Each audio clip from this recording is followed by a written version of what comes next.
July 31st, 2016. A game that promised wealth and destroyed lives. A new mobile game appears on the Turkish App Store. It's called Çiftlik Bank, and on the surface it seems like an innocent farming simulation. Players manage their own farms, raising chickens, cows, and goats. A fun, casual game, right? Wrong. Çiftlik Bank was not just a game. It was a financial scam of epic proportions. Players could invest real money to buy virtual animals, with the promise that their investments would be linked to real farms. Profits from milk, eggs, and honey would be shared with the players. In theory, it was a revolutionary system, a mix between gaming, crowdfunding, and real-world agriculture. But by the time the truth came out, over 100,000 people had been scammed out of more than 80 million euros. And the mastermind behind it all? A 26-year-old man who started as a failed rapper and ended up on Interpol's Red Notice list, wanted across the world. How did he do it? Where is he today? And how did a simple mobile game become one of the biggest financial frauds in modern history? Let's break it down. The rise of a billion-dollar scam. The man behind Çiftlik Bank was Mehmet Aydin, a young man from humble beginnings in Bursa, Turkey. He grew up poor, dropped out of school, and bounced between low-paying jobs as a dishwasher and a waiter. But he had big dreams. He wanted to become a famous rapper. That dream never materialized, but through Turkey's underground rap scene, he met a game developer who introduced him to the world of mobile gaming. That's when Aydin had an idea. What if he could create a farming game that actually paid its players real money? In 2016, Aydin and his developer friend launched Çiftlik Bank, an almost blatant copy of the popular Facebook game Farmville.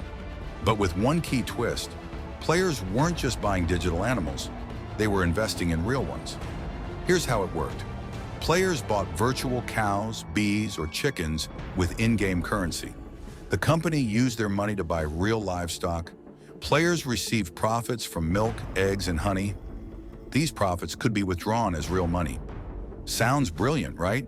A win-win situation where players could have fun, make money, and support Turkish agriculture.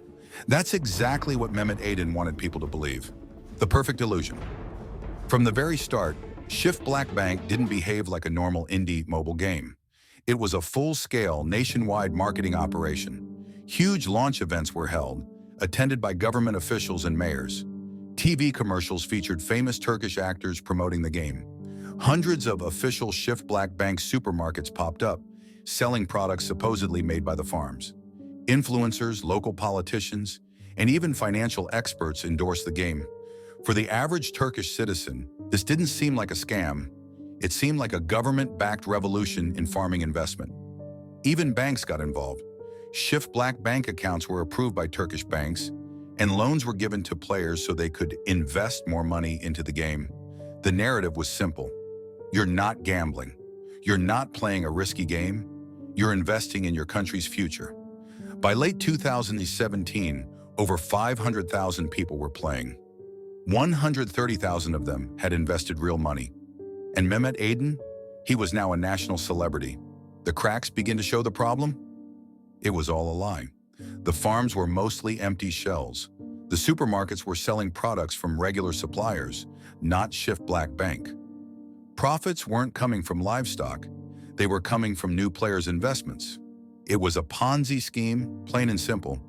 But like all Ponzi schemes, it could only survive as long as more money kept coming in.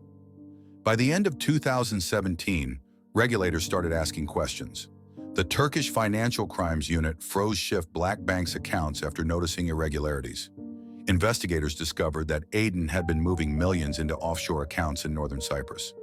That's when Aydin made his move. The Great Escape. In December 2017, he sold his shares in the company and vanished. By the time the Turkish government officially shut down Çiftlik Bank in 2018, it was too late. 280 million euros had disappeared. Tens of thousands of families were ruined. The mastermind was nowhere to be found. Interpol issued a red notice for Mehmet Aydin, placing him on the list of the most wanted criminals in the world. But Aydin wasn't hiding. He was partying. The luxury life of a fugitive.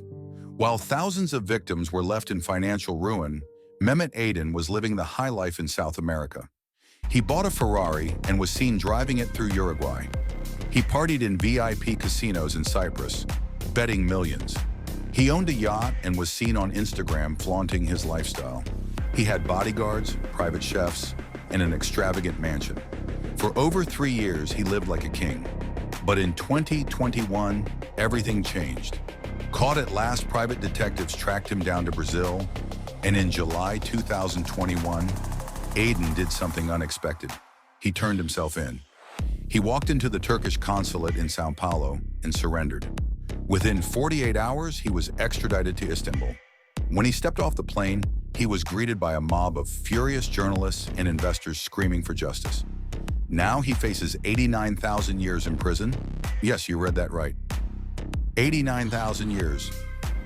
The lessons we should learn. This wasn't just a video game scam. This was a nationwide fraud operation, and it worked because of blind trust. Mehmet Aydin wasn't a genius. He was just a man who understood one thing. People will believe anything if you make it look official. Governments fell for it. Banks fell for it. Thousands of hardworking people fell for it. And the worst part? Even after Shift Black Bank collapsed, new scams just like it keep appearing. Conclusion. So was Shift Black Bank the most evil video game of all time? It might just be. Because unlike horror games or violent shooters, this game didn't just scare people, it destroyed their lives. What do you think? Would you have fallen for it? Let us know in the comments below. And if you found this video interesting, hit that like button and subscribe, because the world is full of scams waiting to be exposed. Stay smart, stay skeptical, and we'll see you in the next one.